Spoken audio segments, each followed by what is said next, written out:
the players are now shaking hands. We don't need to worry about scoring errors. So that is the end of the game, and it's come in a flurry. Suddenly we went from thinking that it might be in the last couple of overs that the winning runs might be scored, but now with a significant number of balls remaining. Yes, Dale Wells certainly did turn it on there in that last over from Rodder, and it did seem like a strange decision to keep him on. Thought, yeah, if last roll of the dice, go with Cleary. If they happen to hit Cleary for those few runs, then so be it. You sort of wear that. But to stick with the same bowler, it did seem like a strange tactic from Bozzo, and maybe not his best day at the office as skipper. So there was in the end, Diamond Creek do matched the Australian women, a 9-wicket victory, and it was a significant performance, particularly considering the fact that one of the things that happened last season for the B grade team for Diamond Creek is that there were very few batting friendly performances, no huge hundreds, very few half centuries, and in fact the whole thing was very bowler oriented for last season. So suddenly a batting performance like this, where all 3 batsmen put up a very good performance, is quite something that we wouldn't expect. If ever there was a team to collapse chasing a small total, it would have been the Diamond Creek Seconds, considering a lot of them do not have a lot of runs under their belt from last season. So this was a real change of atmosphere, change of attitude, and it's just been an excellent turnaround from what we saw last season. They did it fantastically well. It was well measured. The fact that they got themselves not necessarily in front, but the fact they lost less wickets got themselves in a position where they didn't have to necessarily panic too much. And even when they did bowl a couple of mains, they still had the edge. I mean, it did take an over of 19 to make sure they won it without the final 5, but at the end of the day, they did a very measured run chase there. From Macleod's point of view, really disappointing, I think, all up. We're looking at the halfway point, and they were on top of the game, and they end up not really being in the contest for the majority of the run chase. And that goes to not just their fielding as well, but also their batting. They definitely missed out. They lost 7 for 19 to collapse at the end there. They left themselves short, and it was clearly short today.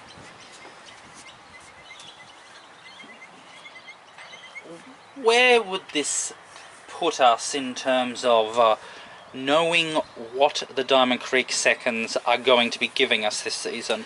Well, we know that their recruits have done the job. We saw Keenan get 4 wickets. We saw Brown make 28 with the bat earlier today. So both of those two have added something to this team, and they were both missing just a little bit, and it wasn't necessarily easy to pick it out. You picked out a very good point about them not necessarily making a lot of runs there, but they definitely need to add something. I think both those guys add something, the extra pace of Keenan or the aggression there of Brown there, taking on the field, backing himself in with his strength and his power. So they've added something with their recruits there, so they should be well placed there to be competitive in this competition.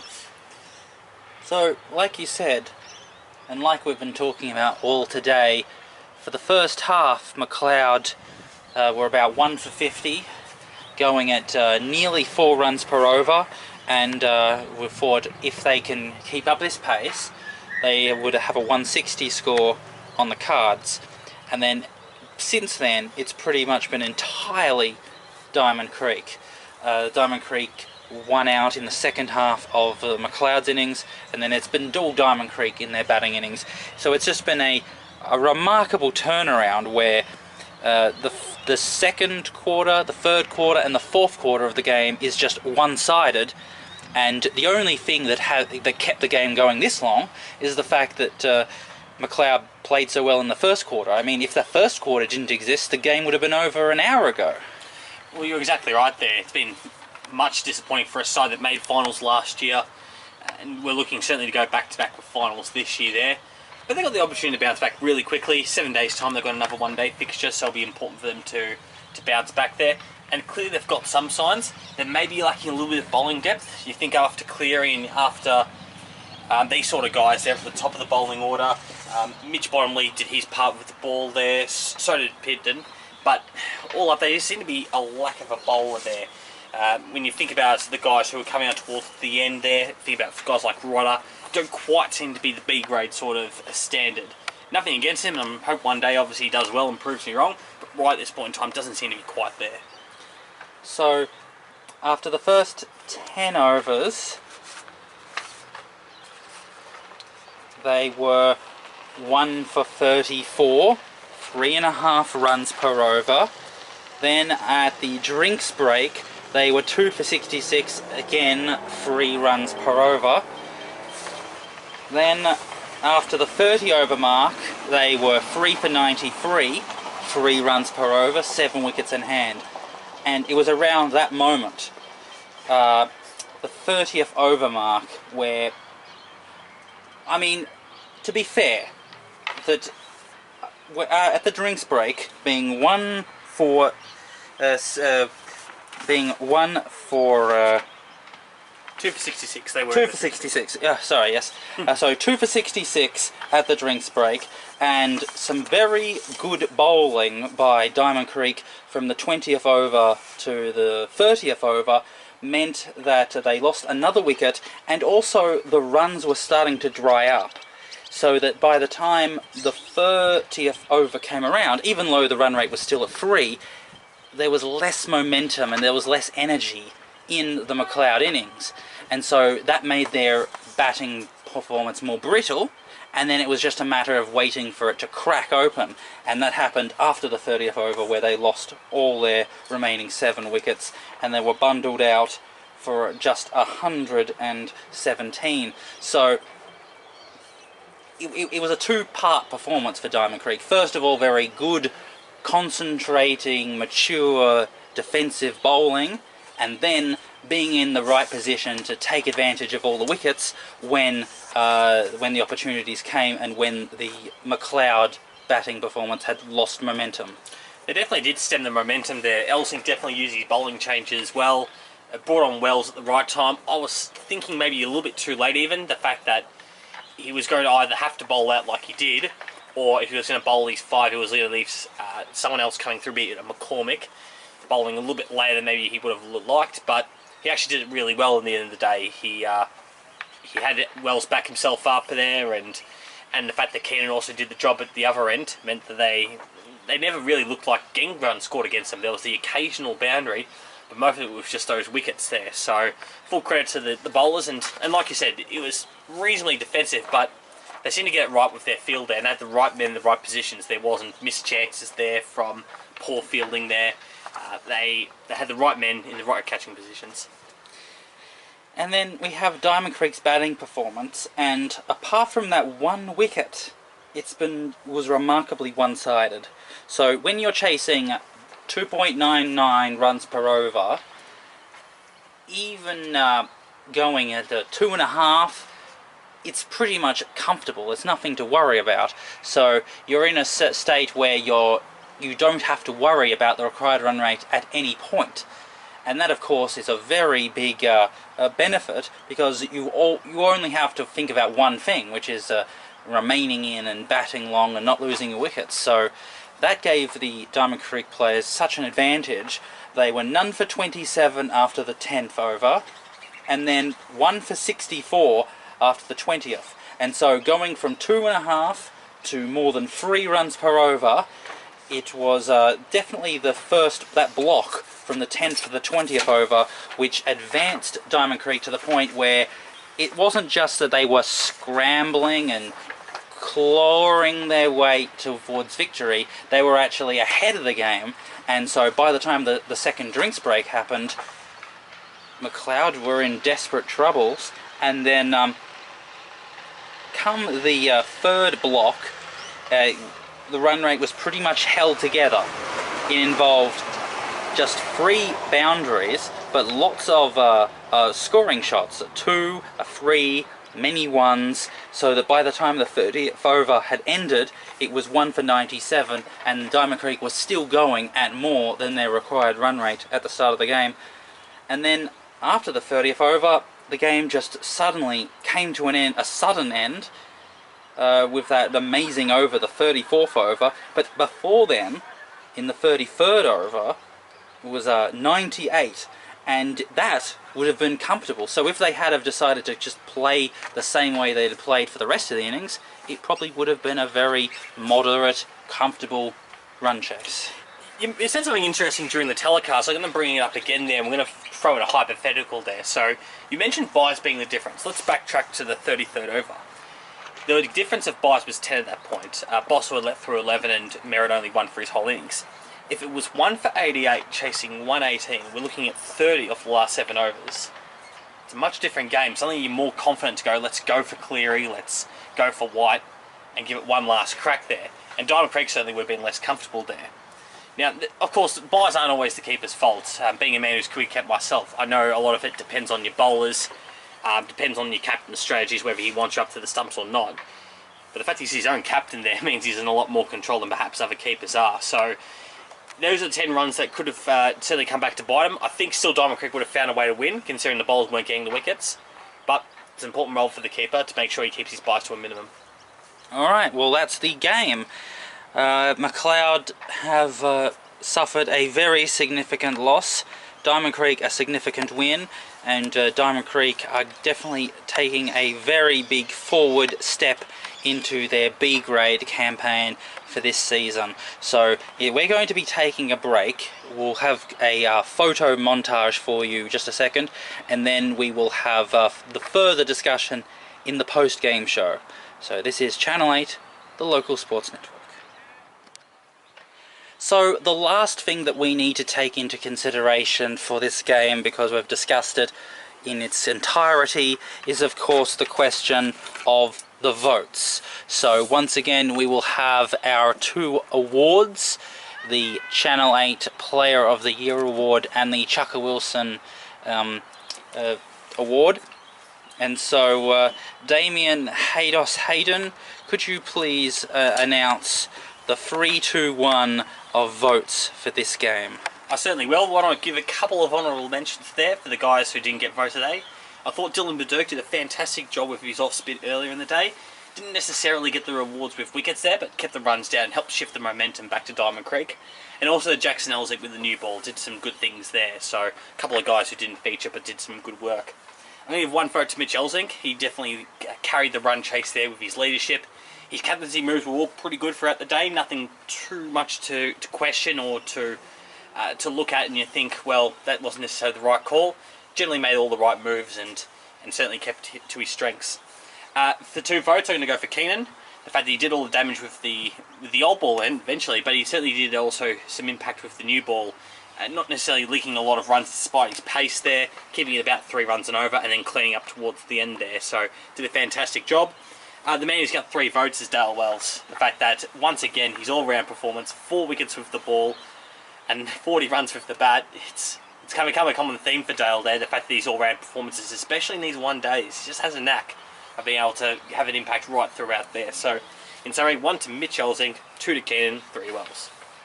Thank you very much for that, Damien, Haydos, Hayden.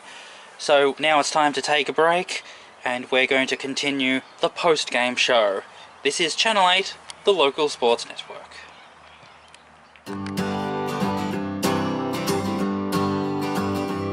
You take coffee with your cream, you squeak like a teen, and the Hugh Grant stuff you've watched enough, you mumble it in your dreams. You rock out on a broom and mangle some tunes. On weekends you dance in jammy pants until the afternoon.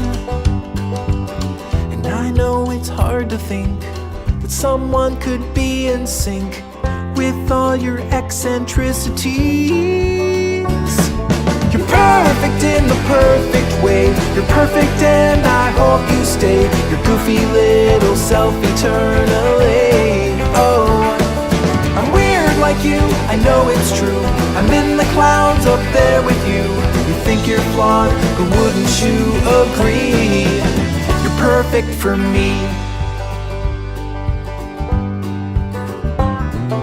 You talk to yourself and answer as well. You read ahead on Walking Dead before you watch the show. You eat bread with fur, you still call me sir. There's a piece of gum from 91 that's hiding in your purse. But no matter what I sing, I wouldn't change a thing. You're my postmodern masterpiece. You're perfect in the perfect way. You're perfect and I hope you stay. Your goofy little self eternally. Oh, I'm weird like you, I know it's true. I'm in the clouds up there with you. You think you're flawed, but wouldn't you agree? You're perfect for me. Ba, ba, ba, ba.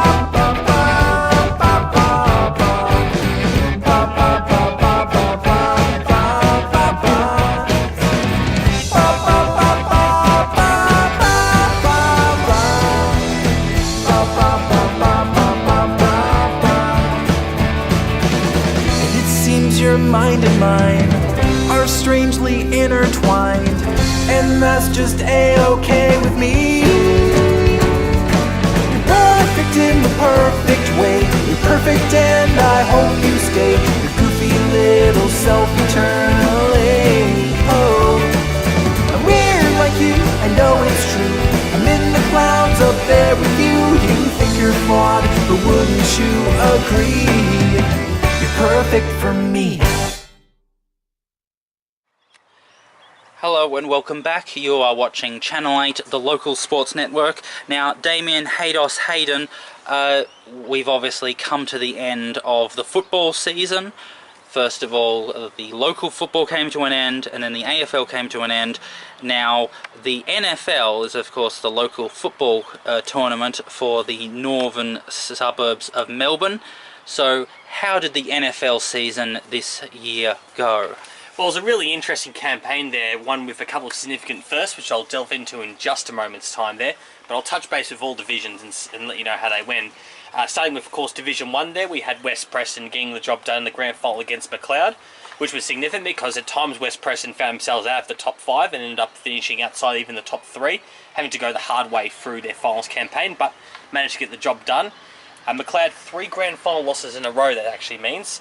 And losing their coach Gary Ramsey, who actually signed a deal with Montmorency, was significant over the last couple of weeks there. So they'll need to definitely work hard to get that one step further, especially with a new man at the helm. One thing that was interesting in Division 1 was the fact that we had a relegation battle, so it came down to the last round to see who would go down between Whittlesea and Hurstbridge. Coming to the game, having a look myself, I thought that it would suit Whittlesea more to get relegated than Hurstbridge, and that's actually how it did pan out. Whittlesea have been in Division 1 for a few seasons and haven't quite measured up, and quite often what teams will need to do is they'll need to go back a division, rebuild, re-recruit, restock, and have a crack at winning a premiership, getting confidence back into the club, getting the winning feeling back, and then moving up and having another go at the high division there. And it actually suited one club, which I'll touch on in a moment there. For someone like Hurstbridge, they do need to be in a high division, being one of the smaller clubs in the area. The fact that you've got Diamond Creek down the road there, you've got other clubs competing as well for players. It needs to be for them Division 1 for as much as possible there to make sure they keep having the sponsors coming through and the players coming through. So probably the right result for both teams, with Hurstbridge winning the relegation battle. One of the teams that I mentioned before having a significant change, and one of the ones who actually made history, was North Heidelberg. So they were the Division 2 premiers for last season, and they actually managed to make finals in Division 1, being the first ever team to actually come from Division 2 all the way to Division 1 finals. A significant recruit in Brent Harvey from North Melbourne was a key point in that, coming down the club in 2017, coming in this year and having another significant year. Shane Harvey doing his thing as well, so magnificent achievement from North Heidelberg. The same thing actually happened in Division 2 as well there. So another first, the first team from Division 3 going to Division 2 and making finals in Banyule. Banyule have a similar system with a couple of AFL players, or ex-AFL players should I say, in Scott Gumbleton and Brent Stanton. They managed to get themselves up to third and make a preliminary final and almost beat Lower Plenty in that contest there. The grand final in Division 2 was actually one of the more closer ones. Lower Plenty managed to win despite not scoring a goal in the first 3 quarters, and winning with the last kick of the day. It was a huge day. In terms of who it would suit better, well, both sides were at a point where they expect to be Division 1 clubs, both themselves and Eltham. Eltham were the front runners all year in terms of being on the ladder. They only lost their first game in the back half of the year. They almost looked like getting an undefeated season at times. And the games they dropped, they seemed like the losses they had to have, and ended up being momentum shifters there. Lower Plenty have been in Division 2 for a couple of seasons. They're a side who, they don't necessarily disbenefit from being in a lower division, because with Montmorency just across the paddock there, they would benefit from being in Division 2 at times because players who weren't getting an opportunity at Montmorency would want to come to Lower Plenty there. So it doesn't necessarily be a bad thing when they get relegated, but now they've got another crack at Division 1. No one got relegated from Division 2 this year. This was the agreement from the league because of Epping filling the void of Laylaw, who self-relegated themselves to Division 3. Just quickly to touch on Division 3, St Mary's winning their first senior premiership there, and their reserves winning their third crown in a row, meaning they're going to go up a division there, probably well overdue. They've made the last couple of final series and haven't quite gotten past the first couple of hurdles there. Penhill were tremendously unlucky and will fancy themselves next season. And the last part of Division 3 is that they're looking at Eltham College coming into the competition to fill the void of St Mary's, who are going up to Division 2. So it'd be a case of 10 in Division 1, 9 Division 2 and 9 Division 3. Thank you very much for that, Damien, Haydos, Hayden. That was the Northern Football League 2018 season summary. Let's take another break now. We have another photo montage for you, and then we will wrap up the post-game show and wrap up today's proceedings after this break. You are watching Channel 8, the local sports network.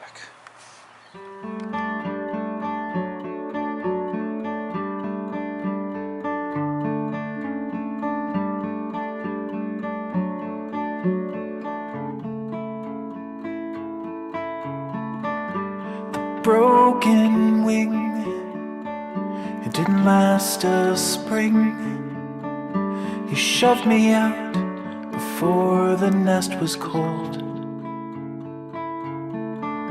I couldn't fly, but God, I tried.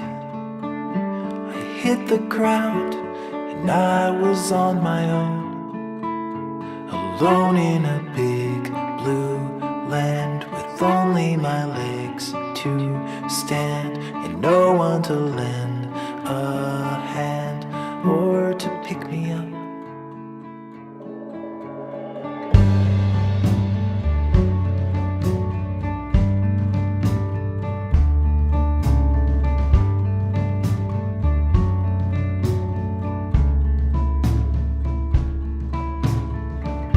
I see the sky where you would fly, and I would wait for you so patiently. But I was weak, and soon I had an empty beak. I guess I wasn't worth the time, and I never had the chance to float in a weightless dance, to swim in the great expanse above me. The gravity holds me down, I'll never escape the ground, to live in the careless clouds where I belong.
Well, the day has come to an end. Diamond Creek have defeated Macleod by 9 wickets, and you are watching Channel 8, the local sports network. Damien, Haydos, Hayden, thank you very much for coming down to Melbourne. I know you have a very busy schedule filled with obligations, filled with media performances all across the world, and it's very good to have you come down to Melbourne for this moment to commentate here for Channel 8, the local sports network. Been an absolute pleasure, Chukka. Glad to be here. And so now it is time for us to say goodbye, and we will see you next week for the next game in the tournament. So until then, it is goodbye from us, Channel 8, the local sports network. Here at the start, where the words fall apart, where language is lost in the wind, the syllables sway in an ancient ballet, the meaningless sounds that we sing. Sleep, baby, sleep, baby, sleep till the feeling is gone. Sleep, baby, sleep, baby, everything's new in the dawn. The faces and sounds where the truth goes to drown in the deepest expanse of the sea.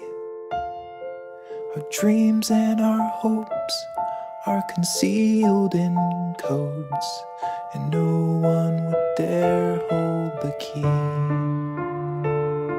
Sleep, baby, sleep, baby, sleep till the feeling is gone. Sleep, baby, sleep, baby, everything's new in the dawn. Everything's new in the dawn.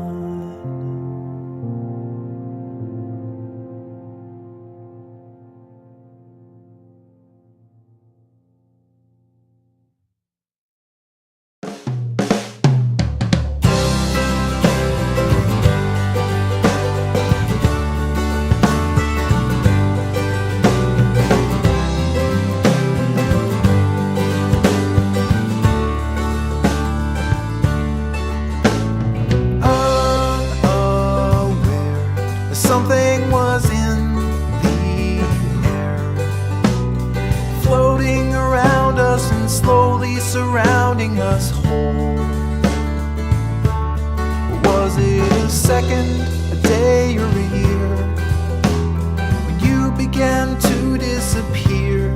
Do you remember the moment you started to know it was done? With a whimper, not a bang, not a lion, but a lamb. We just withered and died like a lily outside in the cold. And the Rome wasn't built in a day, it took longer still to decay. Slowly but surely your brain just blurred me away.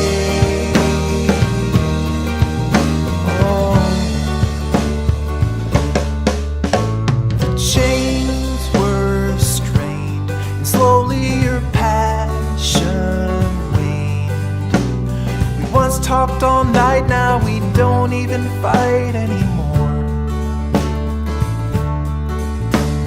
At first I thought you needed space, but I was already being erased. The sole resolution, a foregone conclusion, it's done. With a whimper, not a bang, not a lion, but a lamb. We just withered and died like a lily outside in the cold. And the Rome wasn't built in a day, it took longer still to decay. Slowly but surely your brain just blurred me away.